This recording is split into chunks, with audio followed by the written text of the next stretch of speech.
તમને વ્યાજ સહિત પાછું આપી દે છે. કોઈનો ભાર ન રાખે મુરારી, વ્યાજ સહિત પાછું આપે વનમાળી. તો પરમાત્મા ઠાકોરજીની સેવા કરજો. એક વિતજા સેવા, એક તનુજા. આપણી પાસે પૈસા ન હોય તો કઈ નહીં, પણ યથાયોગ્ય સમયે જ્યારે આપણા ગામની અંદર કોઈ એવું મંદિર નિર્માણ થતું હોય, આપણા ગામની અંદર કશું એવું નિર્માણ થતું હોય, ત્યારે આપણે ત્યાં જઈ અને થોડી આપણા શરીરની સેવા કરીએ તો પણ ભગવાન રાજી થઈ જાય છે.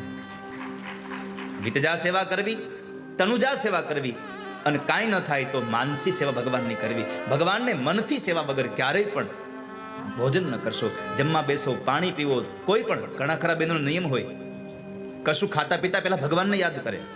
કોઈને પૂછે, કોઈને કહે શંકર પાર્વતી, આવા કેટલાય નામો બોલી અને પછી એ પોતાના મોઢામાં કઈ પાણી મૂકે. આવા ઘણા બધા નિયમો.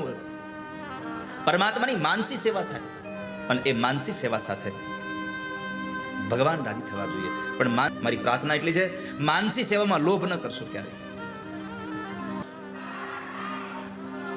અચ્છા, પાકું છે લોભ ન કરતા?